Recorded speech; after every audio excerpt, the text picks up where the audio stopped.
रवि एक छोटे से गांव में रहता था जो पहाड़ियों के बीच बसा था। उसे नई नई जगहें देखना बहुत पसंद था। हर दिन वो इधर उधर घूमता रहता, उसकी आंखों में उत्सुकता चमकती रहती।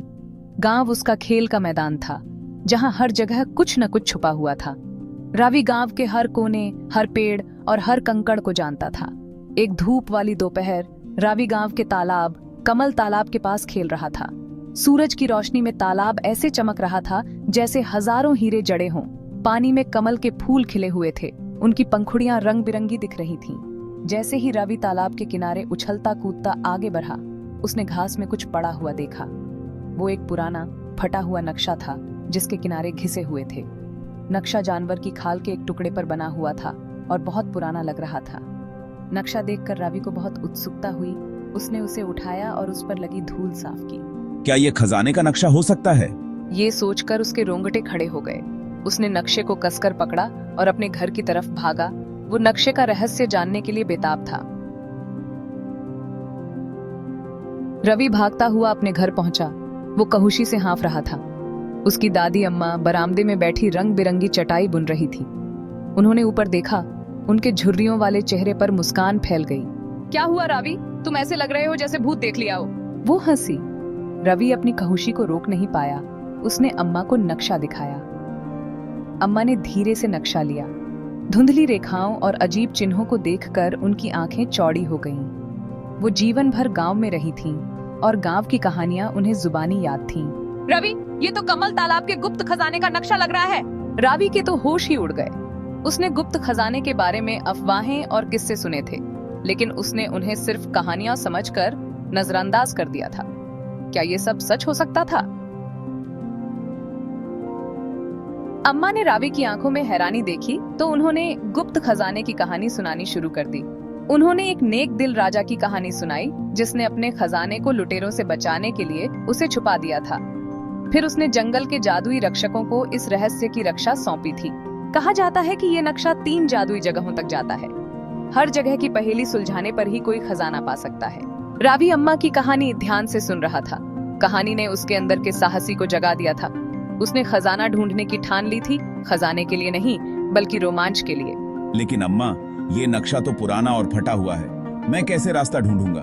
नक्शा भले ही पुराना हो रवि, लेकिन उसका जादू जिंदा है। तुम्हारा नेक दिल और साहस तुम्हारा मार्गदर्शन करेंगे।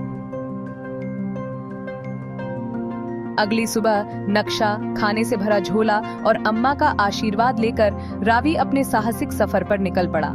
नक्शा उसे फुसफुसाते जंगल के किनारे तक ले गया। ये एक घना जंगल था जो जीवन से भरपूर था। पेड़ ऊंचे और विशाल थे। उनकी पत्तियां हवा में ऐसे सरसर करती थीं जैसे फुसफुसा रही हों। पेड़ों की ओट से सूरज की किरणें आ रही थीं और जमीन पर परछाई बना रही थीं। जैसे जैसे रवि जंगल में आगे बढ़ता गया, उसे लगा कि कोई उसे देख रहा है। उसने पीछे मुड़कर देखा तो एक छोटा सा प्यारा सा जानवर उसे एक पेड़ के पीछे से देख रहा था। उसकी आंखें बड़ी और उत्सुक थीं। वो एक बात करने वाली गिलहरी थी। उसके बाल पतझड़ के पत्तों जैसे रंग के थे। नमस्ते यात्री, मैं चिकू हूँ। तुम गुप्त खजाना ढूंढ रहे हो, है ना? बात करने वाली गिलहरी चिकू रवि को फुसफुसाते जंगल से होते हुए ले गई। उसने उसे जंगल और वहां रहने वालों की कहानियां सुनाई। हर शब्द के साथ उसकी झाड़ीनुमा पूंछ हिलती रहती। वाह चिक्कू, ये जंगल तो कमाल का है। आखिरकार वो एक खुले मैदान में पहुंचे जहां सूरज की रोशनी फैली हुई थी। उनके सामने एक घाटी थी जो जंगली फूलों से ढकी हुई थी। ऊपर सैकड़ों पंछी आसमान में उड़ रहे थे। उनके रंग बिरंगे पंख नीले आसमान में बहुत सुंदर लग रहे थे। चारों तरफ उनकी मधुर आवाजें गूंज रही थीं। ये बातूनी पंछियों की घाटी है। उनके पास पहली पहेली है, ध्यान से सुनो। एक समझदार तोता जिसके पंख हरे रंग के थे, उनके सामने एक डाल पर आकर बैठ गया। मैं बिना मुंह के बोलता हूँ और बिना कानों के सुनता हूँ। मेरा कोई शरीर नहीं है, लेकिन मैं हवा के साथ जिंदा हो जाता हूँ। बताओ मैं कौन हूँ? रवि पहेली के बारे में सोचने लगा। चिक्कू एक पेड़ पर चढ़ा गई। उसकी नन्ही नाक हिल रही थी। ये तो बहुत मुश्किल है। ये क्या हो सकता है? पहेली का जवाब बस उसके हाथ से छूटता जा रहा था, लेकिन रवि जानता था कि इस सफर को जारी रखने के लिए उसे इसका जवाब देना ही होगा। रवि खुशी से चिल्लाया, उस रास्ते पर चलो। तोते ने झरने के पीछे छिपे रास्ते की तरफ इशारा किया। ये रास्ता अजूबों की गुफा तक ले जाएगा। गुफा अंधेरी और रहस्यमयी थी। गुफा के बीच में एक समझदार बूढ़ा कछुआ बैठा था। स्वागत है युवा साधक। कछुए ने गहरी आवाज में कहा। मैं सदियों से इस पहेली की रक्षा कर रहा हूँ। इसे सुलझाओ और तुम आगे बढ़ सकोगे। रवि शिलालेख को घूर रहा था। उसका दिमाग तेजी से चल रहा था। चिकू इधर उधर भाग रही थी। उसके छोटे छोटे पंजे गुफा के फर्श पर आवाज कर रहे थे। अचानक रावी की आंखें समझते हुए चौड़ी हो गईं। नक्शा। कछुआ मुस्कुराया। उसकी पुरानी आंखें चमक रही थीं। बिल्कुल सही मेरे बच्चे, तुम अपनी उम्र से ज्यादा समझदार हो। फिर कछुए ने एक गुप्त रास्ता दिखाया जो गुफा से बाहर जाता था। नक्शे पर चलते हुए रावी और चिकू आखिरकार एक झरने के पीछे छिपे हुए एक गुप्त गुफा में पहुंच गए। वहां बीच में चमकते हुए क्रिस्टल के बीच एक लकड़ी का संदूक रखा हुआ था। रावी का दिल जोर जोर से धड़क रहा था। उसने भारी ढक्कन उठाया और उसकी आंखें हैरानी से चौड़ी हो गईं। संदूक सोने या हीरे से भरा हुआ नहीं था, बल्कि उसमें तरह तरह के बीज भरे हुए थे। तभी उसे अम्मा की बातें याद आ गईं। असली खजाना धन नहीं होता, बल्कि ये होता है कि तुम उसका क्या करते हो।